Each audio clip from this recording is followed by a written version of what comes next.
Will Powers here at Neighborhood Watch, April 8th, 2019. And you can find me at mojomorning.blogspot.com. And this story is Need to Impeach, Not. Well, the Mueller report is out, and despite this, Tom Steyer of Need to Impeach still finds impeachable offenses against Donald Trump. Tom Steyer is a hedge fund manager turned environmental activist and still believes Trump committed 8 impeachable offenses, regardless of what the Barr summary indicates. No collusion, no new indictments, and not enough evidence for obstruction. So Tom Steyer still says that Trump committed an impeachable offense when he wrote that check for $35,000 to Michael Cohen. Actually, there's evidence I saw on Reuters of 2 checks, and they were Stormy Daniels, and the other impeachable offense in the same category against Trump, according to Steyer, is advising Cohen to lie before Congress, a story that has been debunked by Robert Mueller, no less, the special counsel in the Russiagate investigation, and he called the story inaccurate. Excuse me, Donald Trump, or Don Jr. rather, wrote that check, and what is at question here is the intent behind writing the check, because if he wrote it to enhance the campaign or to protect the campaign, then that would perhaps be a campaign violation. However, if the intent behind writing the check was to protect certain family members from finding out he had an illicit affair with Stormy Daniels, then that would not be a campaign violation.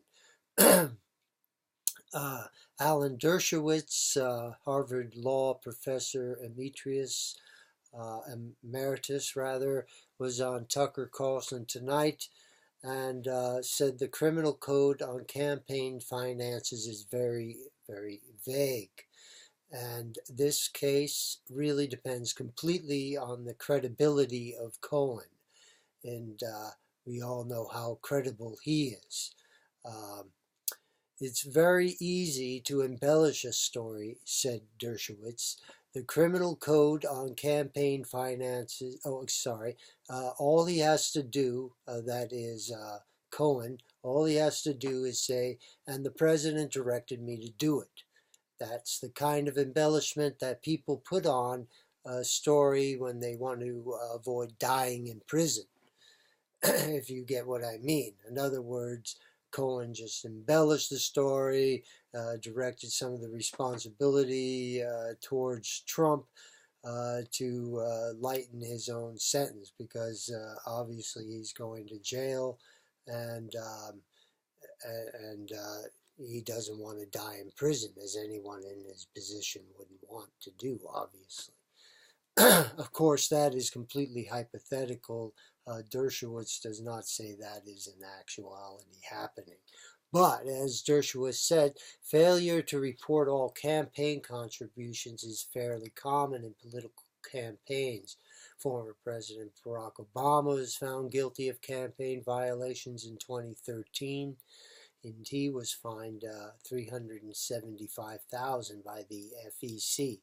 That is the Federal Election Commission, the largest fees ever levied against a presidential campaign. Before that, the record was set by Bob Dole, who was fined $100,000 by the FEC. Now, the Need to Impeach has 10 impeachable offenses still up on their website, But they're all just ridiculous when you take away the main ones, collusion and whatever the other one was, obstruction. If those two go away, then he's got absolutely nothing, really. Because, I mean, you go over this, like the next one is besides campaign finance violations, which I just went over, you have the protests in Charlottesville. And the campaign violations are definitely the most serious, and that really doesn't even come up to an impeachable offense. So the rest of these are just ridiculous, saying that Trump provided cover for protesters, for white supremacists who were marching in Charlottesville to protest the removal of a statue of Robert E. Lee. Some considered racist. Now, I believe there was a number of people there, including historians, who just felt like they shouldn't remove the statue due to the fact that it represented a mark in history, that we shouldn't forget our history, that, you know, to erase history is a way to repeat it.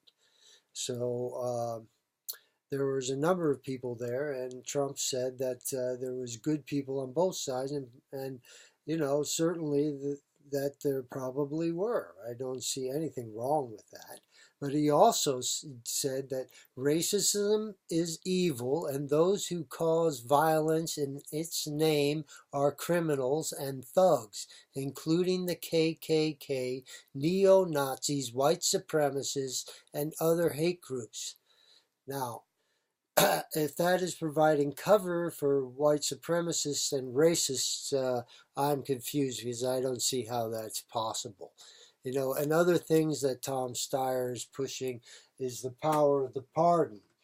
And the limits on the Constitution on the pardon powers is limited to offenses against the United States. It are limited only to offenses against the United States, and they cannot affect an impeachment process. So this wasn't the case in this case that they mentioned, and so that's just completely ridiculous. Steyer defends the use of the 25th Amendment to remove a sitting president and circumvent an election, which is something Dershowitz calls a despicable act of unconstitutional power grabbing. You know, this was these people, Rod Rosenstein, who participated in this, who was going to wear a wire and record the president in the Oval Office and try and get him on tape in order to justify the use of the 25th Amendment, which is just for reserved for when President's Day was instituted after Kennedy was shot and assassinated, excuse me, and after that, they instituted new laws in which a replacement can be put in right away after, you know, sitting president is incapacitated. And he has to be incapacitated, like dead. And they wanted to use this to throw Trump out. These people ought to be tried for treason. And Steyer justifies the use of that and thinks it should be used for impeachment purposes. He's dreaming. He's completely loony. He's out of it. He doesn't know what he's talking about. Directing law enforcement, another thing that Steyer points to, is directing political adversaries to be investigated. Like the Clintons, like he wanted them investigated. And why shouldn't he? They're corrupt, and they got off scot-free on charges that would put most people in jail for years. And she is still walking for free. She should be charged under the Espionage Act. The Clintons, along with the DNC, funded the Steele dossier compiled by an MI6 spy, Christopher Steele, Then the unverified dossier was used by the FBI and the Obama administration to obtain a search warrant from FISA court to spy on Carter Page and the Trump campaign. Russiagate is a smokescreen to hide the real crimes that Clinton committed. Like another thing that Steyer believes is an impeachable offense, and this is so ridiculous, calling a journalist like Jim Acosta the enemy of the people or the enemy of the American people demonstrates an unwillingness to protect and uphold the Constitution and disdain the crucial foundations of a free society. The real question here is, how does a free society function when journalists like Acosta spread fake news and pronounce what Pelosi and Schumer say is the gospel while calling Trump a liar when he is perhaps the most honest president we've had, maybe forever, at least in a while? And while that might be my opinion, it is Steyer's opinion. Trump's language constitutes an impeachable offense and not a matter of law. So, not gonna work, Tom. Gonna have to try again. And he does. The next impeachable offense is on immigration and border security. That is separating poor dear loved children from their parents. And a lot of these children are smuggled in by smugglers. They are just picked up off the street, and they are used by smugglers to get into the United States, to say, this is my child, and that gets them through the door. They have to take, they can't, they don't even have to prove it. Just, hey, welcome, we got a big welcome mat on our freaking border, man. It's unbelievable, And he wants to impeach the president for securing our nation and using the powers granted to him by the United States Constitution to prevent illegal immigration. Yeah, impeach him! Put up a wall! That's an impeachable offense! This is at the level Tom Steyer operates at. And anyway, it's been going on for many, many decades and many years, as Trump said. Whether it was President Bush, President Obama, President Clinton, same policies. They can't get them changed because both sides are always fighting. It's very true. And Mr. Obama prosecuted mothers for coming here illegally and fast-tracked deportations and housed children in tent cities. And the mainstream media never reported on this deplorable treatment. They saved their full outrage for Trump. And the next thing is the emollients clause, which prevents a president from accepting personal gifts from a foreign official or ruler because his business receives rent from hotel room payments at Trump Tower. This somehow is a violation of the emollients clause, which is just ridiculous because these are business transactions, not a gift. No one's giving Trump a gift by staying in one of his rooms at the Trump Plaza Hotel or whatever. I mean, give me a great break. President Trump handed control of his business empire over to his two sons, Donald Jr. and Eric, on November 1st, 2017, and put his assets into a trust. But that was not enough for the ethics experts, who argued the only way to avoid conflict of interest concerns was for him to sell his business entirely, an endeavor that may have taken years and caused more complications and difficulties, not only for Trump, but for the country. as they investigated that. So this is the kind of thing that just needed to be put to bed so the business of the country could carry on. And Trump has limited his involvement with his business to the bottom line. All he knows is if it's making money or not. He doesn't know who's staying at the hotels. He doesn't know anything. And Alan Dershowitz has said on Fox and Friends to Brian Kilmeade, the emollients clause business, forget about it. That's going nowhere.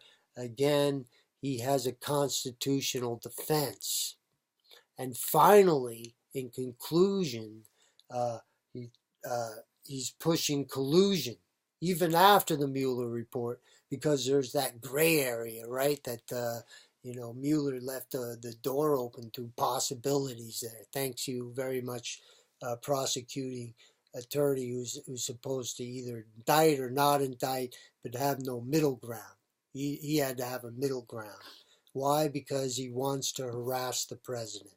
Just like all those deep staters, Comey and Brennan and Clapper, they all just want to, they're anti-Trumpers, they're globalists, they're going after Trump any way they can to bring him down. This is war to the end. And either the globalists are going down or Trump is. Hopefully Trump can defeat the globalists before he leaves office, if that fight is still on and in him. Anyway, on collusion, this is about when Trump Jr. and